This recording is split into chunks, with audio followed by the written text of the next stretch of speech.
The 2020 presidential campaign is starting to feel a lot like 2016.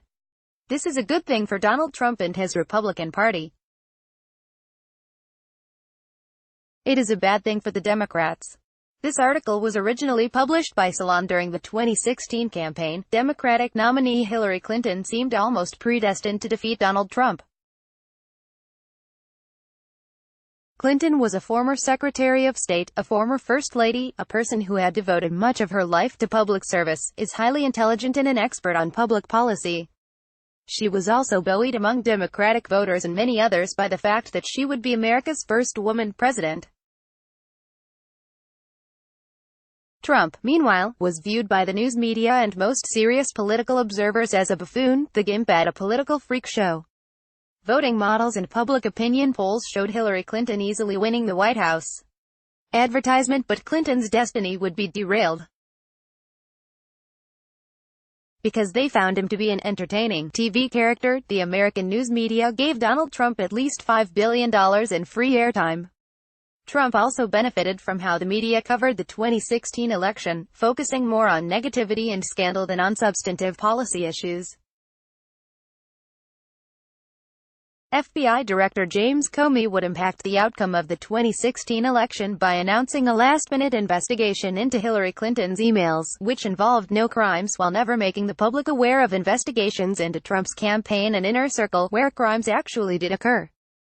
Clinton's campaign made fatal errors in resource allocation in swing states such as Pennsylvania, Ohio, Wisconsin and Michigan. Disaffected Bernie Sanders voters and third-party candidates such as Jill Stein siphoned votes away from Clinton. Advertisement. In the end, Hillary Clinton would defeat Donald Trump by close to 3 million votes, but would lose the Electoral College and therefore the presidency. Trump's won because of several key reasons. His skill at developing and manipulating a cult-like following, his authoritarian and fascist appeal to racist, nativist and East voters, his deft use of social media including Facebook and Twitter, the Fox News right-wing propaganda machine, and illegal Russian interference on his behalf gifted him the White House.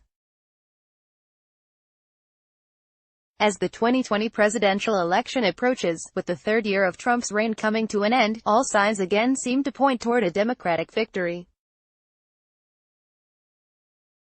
Advertisement. Trump is remarkably unpopular.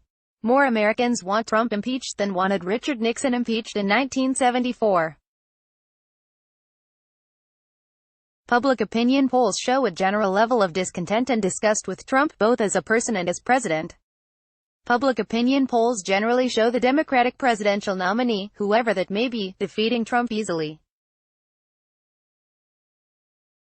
The Democrats have finally decided to impeach Donald Trump for his many crimes and other misdeeds, including obstruction of justice, abuse of power including bribery and extortion, as seen in the Ukraine scandal, his rampant corruption and violations of the Emoluments Clause of the Constitution, and his general betrayal of the presidential oath of office. Trump's overt embrace of white supremacy and racism, his disregard for the rule of law and the Constitution, and his threats of violence against the American news media, leading Democrats and various private citizens are also impeachable offenses. Advertisement. On a near-daily basis, Trump's many political scandals are multiplying like bacteria in a petri dish. He will almost certainly become the first president to run for re-election after having been impeached. For these and many other reasons, Donald Trump should be doomed. But Donald Trump is not a normal political candidate. He is a political version of James Cameron's Terminator, or a zombie gull from George Romero's Night of the Living Dead. Donald Trump is almost unstoppable. Despite all of the evidence suggesting otherwise, Trump will likely win in 2020. While public opinion polls and other research show that the American people are turning against Donald Trump at an increasing rate, his support among Republicans and right-leaning independents remains remarkably high. A new poll from Monmouth University reports that 62% of people who approve of Trump say they will continue supporting him no matter what he does. Advertisement. Donald Trump also has the highest level of baseline support for an American president in the history of modern public opinion polls. An analysis by the research company Moody's Analytics shows Donald Trump winning the 2020 presidential election by a comfortable margin. Other polling models echo Moody's prediction. For many voters, the strength of the American economy outweighs Trump's perfidy and authoritarianism. As in 2016, the Democrats will be reminded that the United States is not a direct democracy. The president is decided by the Electoral College. There, Donald Trump has plausibly maintained or expanded his lead in key battleground states which he won in 2016. A recent New York Times article explained, in national polls, Mr. Trump's political standing has appeared to be in grave jeopardy. His approval ratings have long been in the low 40s, and he trails Mr. Biden by almost 9 points in a national polling average. But as the 2016 race showed, the story in the battleground states can be quite different. Mr. Trump won the election by sweeping Michigan, Pennsylvania, Wisconsin, Florida, Arizona and North Carolina, even while losing the national vote by 2 points. Democrats would probably need to win 3 of the 6 states to win the White House, assuming other states voted as they did in 2016, an outcome that is not at all assured. The Times, Siena results and other data suggest that the president's advantage in the Electoral College relative to the nation as a whole remains intact or has even grown since 2016, raising the possibility that the Republicans could, for the third time in the past 6 elections, win the presidency while losing the popular vote. Advertisement. Donald Trump leads a political cult.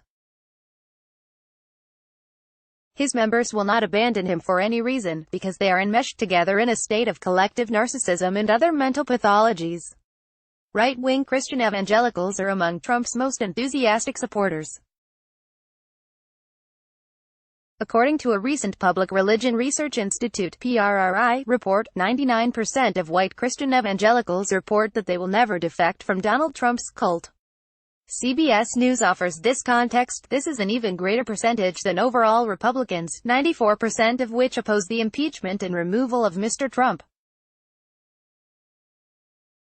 99% of Republicans who watch Fox News, a subsection that likely overlaps with white evangelical Protestants, also oppose impeachment and removal. The new PRRI report also shows that Republicans have sealed themselves into a right-wing echo chamber of lies and disinformation, BuzzFeed explains. Advertisement. Fox News viewers are remarkably, and unrelentingly, loyal to Trump. 55% of Republicans who get their news from the network said there was nothing Trump could do to lose their approval, a recent study found. This was in contrast to just 30% of Republicans who don't get their news from the network. In a new Suffolk poll, only 9% of people who trust Fox News the most said they believe Trump's call with Ukraine's president is an impeachable offense, compared to 72% of people who trust CNN the most.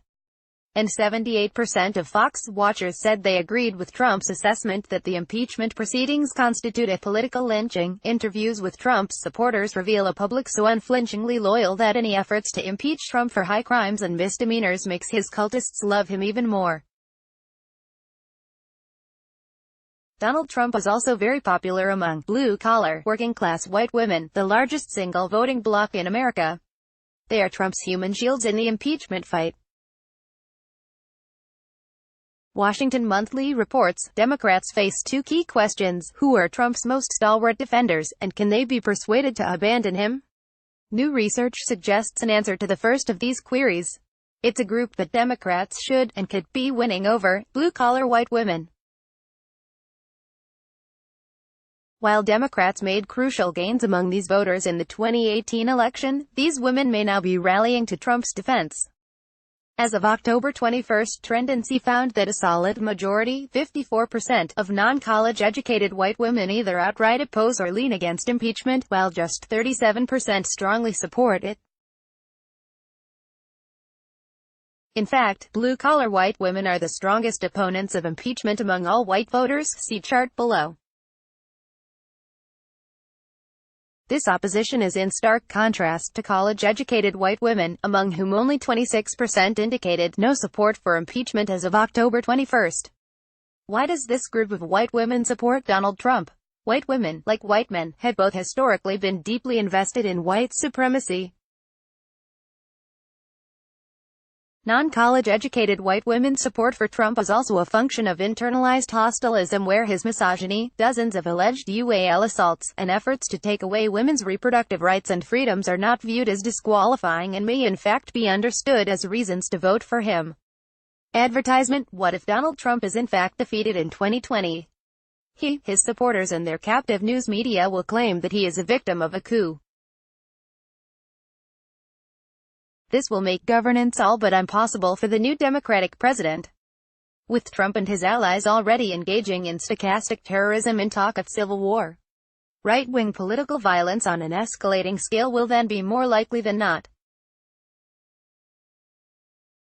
As Tom Nichols observed in a recent column in USA Today, the modern Republican Party has decided to destroy itself as proof of its loyalty to Donald Trump and American fascism. Like its leader, the present-day Republican Party represents an existential threat to American democracy. Nichols writes, the House Republicans have clearly decided to throw themselves on the pyre of Donald Trump's burning presidency. The last act of this tragedy, and impeachment, no matter how it turns out, is a national tragedy, will be when Senate Republicans meekly submit to the will of Donald Trump and acquit him, like terrified jurors under the glaring eye of a mafia boss who knows their names. Nichols then sounds this alarm. Advertisement: there isn't much more ground to cover between the historic Halloween vote and the final immolation of the Republican Party. The GOP will fail this test of character. What is more important is whether the American nation passes it and demands the impeachment and removal of the greatest threat to the United States Constitution ever to come from the Oval Office. Former high-ranking and other distinguished members of the United States military and the intelligence community have also warned the American people and the world that Donald Trump is a threat to democracy. Speaking to that point, retired Admiral William H. McRaven, former commander of the U.S. Special Operations Command, even wrote an op-ed in the New York Times to suggest that Donald Trump is destroying the United States. As should be obvious to everyone, the 2020 presidential election is not politics as usual. The re-election of Donald Trump will mean that basic human and civil rights, the rule of law, the Constitution and other central aspects of American democracy, such as freedom of the press, free and fair elections and the right to vote, will be imperiled. Advertisement: Trump and his allies will take a 2020 victory as an endorsement of the unitary executive theory, which holds that the president, as long as he or she is a Republican, is more like a king or an emperor than a Democratic leader accountable to the Constitution and the rule of law. Such an outcome is a betrayal of the best core democratic values of the United States established at the founding and enshrined in the Constitution, values for which millions of Americans, both at home and abroad, have struggled, fought and died. Ultimately, the 2020 presidential election will be one of the most important moments in American history. Like the Civil War and the Civil Rights Movement, it is a referendum on the country's democracy and its centuries-long journey to become a more perfect union. In its national myth, America is a shining city on the hill. A vote for Donald Trump in 2020 is a decision to transform that shining city on the hill into a stinking outhouse and an embarrassment before the world. This is the choice that the American people will make in 2020. Defeating Donald Trump requires knowledge of the facts. They must not be ignored in favor of overly optimistic predictions meant to buoy the spirits of the resistance. Vanquishing President Trump and his movement is urgent and necessary. It will not be easy, and victory is by no means certain. Advertisement: enjoy this piece. Then let us make a small request. Like you, we here at Raw Story believe in the power of progressive journalism. Raw Story readers power David K. Johnston's D.C. report, which we've expanded to keep watch in Washington. We've exposed billionaire tax evasion and uncovered White House efforts to poison our water. We've revealed financial scams that prey on veterans, and legal efforts to harm workers exploited by abusive bosses. And unlike other news outlets, we've decided to make our original content free. But we need your support to do what we do. Raw Story is independent. You won't find mainstream media bias here. Unhinged from billionaires and corporate overlords, we fight to ensure no one is forgotten. We need your support to deepen our investigative reporting. Every reader contribution, whatever the amount, makes a tremendous difference. Invest with us in the future. Make a one-time contribution to Raw Story Investigates or click here to become a subscriber. Thank you. Click to donate by check. Enjoy this piece. Then let us make a small request.